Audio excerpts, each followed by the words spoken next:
Find your forte. Live your forte. And love your forte. When I say mentors, if I be honest, I've had a few unofficial mentors. Because what I've done along the way is I've looked at the things that people are doing, looked at the things that people are doing right. Yeah. And I've actually let those things, you could say, mentor me.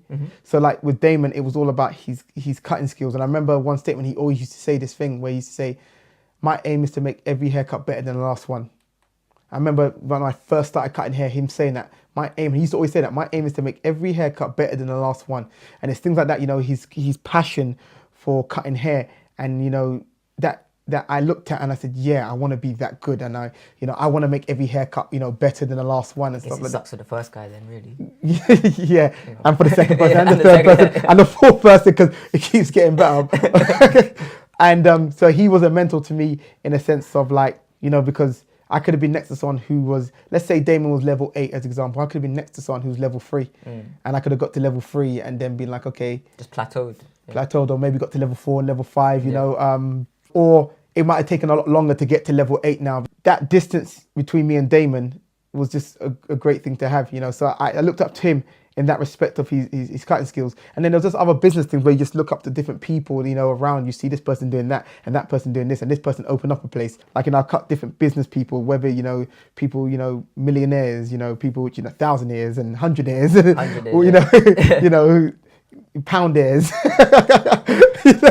You know, you cut different people which are running good business, people which run bad business, people which have got stories to tell me about how this business went wrong. And I'm listening to all these things saying, okay, cool, that's good to know. So I've let all of these stories and all these people and things like that, you could say mentor me. I've almost like created, almost like it's a jigsaw puzzle, and I've taken pieces from everyone to say, what's the best thing I see in you? And I've taken that, you know, and in this day and age, we're so fortunate because we have the internet. It's true. So you can get mentored by someone who's never met you and will never know from YouTube. Just watching the interviews, for example. Yeah, from Facebook, from Instagram, from Twitter, just kind of like listen to everything which they have to say. And I have had people say to me, oh, you know what? Like I've been watching you for a while and I've learned a lot from you, this and that. And it's like, wow, you know, I've never even met you. I don't even know who you are. And that's the beauty of the era which we're in, because, you know, that can happen. So I've looked on it online and I've heard people talk and I've heard people do this and do that. And I'm like, yeah, I like that. I take that, take this. And that's really good. I've kind of been mentored by, you could say, cream of the crop in some respects. Society, you know, different people, you know, different members of society. And that's what my wife said to me, like, it's lucky the people I cut and stuff like that. And I said to her, it's funny because the people which I cut, all these different people, everyone in the shop has the same, and not only in this shop, in other barbershops, has the same opportunities in a sense where it's like, you know, they're going to meet someone like you. They're going to meet someone like Samuel. They're going to meet Shay, and they're going to have these conversations, you know, but it's about what you do with that information when they're talking to you. How would you kind of describe the DNL's barbershop experience? And I guess, like, what do you think the importance of a barbershop is to a community? I think if it's run right, it should be the hub of the community. Even if it's not run right, it'll still be the hub of the community. But, you know, it can play a positive role in society. It can play a negative role in society.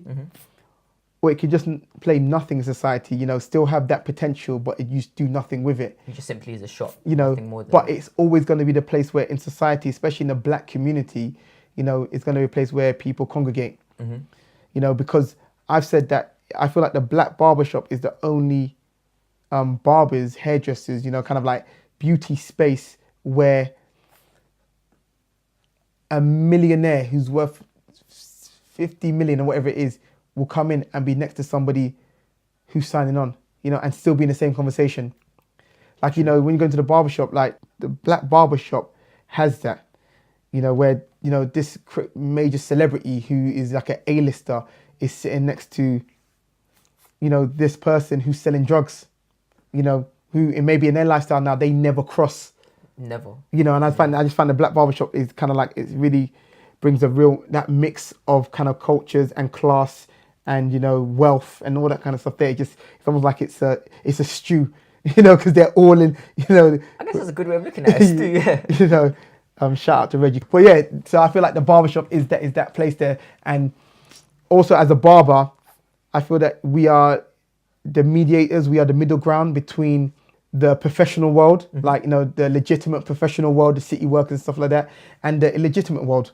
Because I feel like as a barber, we seem to get respected by both sides. where we're in that place there, where, as example, we can get respect from the people which are in the illegal world to the people which are in the legal world. It means that when you got, let's say, youngsters, and it just in our, you come from around here, so everyone around here, like when you're young, you automatically just respect the people which are going on the illegal road. Yeah. The shotters, the people which are doing fraud, the robbers and stuff like that. We just, for some reason in our society, in our culture, we just respect them. We don't respect the banker. No one with kids, nobody was saying, that guy is a banker, he's making 100 grand a year. But we'll talk about, that guy's on the roads and he's shot and he's making 50 grand a year. Yeah. And it's because you don't know the difference. You don't know better. And we don't even know those people. You see them wearing a suit, but we don't actually have no connection to them. True. They're so kind of like far removed from us. And I find that the barber kind of one connects that, and two, it means that because that guy on the roads for some reason respects the barber, like as if we are one of them on the roads as well. Yeah. And the banker and the city guy and the professional guy respects the barber as well, because he just respects that you are working a job and you're a professional. An honest job. So we're in that middle ground where I say that, we can actually use our roles to actually influence in a really powerful way. And that's why the runner scheme was started, where we have the youngsters between 13 and 16 who it's good to pick people which are maybe kind of like just need their path straightened a little bit, or maybe going off the roads a little bit, like off the rail, a little bit. And they kind of like come and, work with us, sweep up the shop, go get us lunch, bank money and all that kind of stuff there, and see how, legitimate people work. And it's funny because they will come and do that with us because they see a connection with us, which they might not see with that banker. So I guess you're a role model in that regard. Or do you think that's too powerful of a statement to make? I think everybody's a role model. It's just about what type of role model you are. How would you differentiate that? So there are good role models, there's bad role models. There's a role model which is trying to influence you to do, quote unquote, the wrong thing. Some might say that's not the wrong thing. That's down to interpretation. But, are you a good role model? Like, when you're kind of pushing people into careers that is risking their health, their safety, that is risking, their prospect, their freedom, their liberty and stuff like that, when you could maybe be pushing them into better roles that don't put them in that risk. Are you a good role model? Or are you just trying to make money for yourself because you want them to be under you?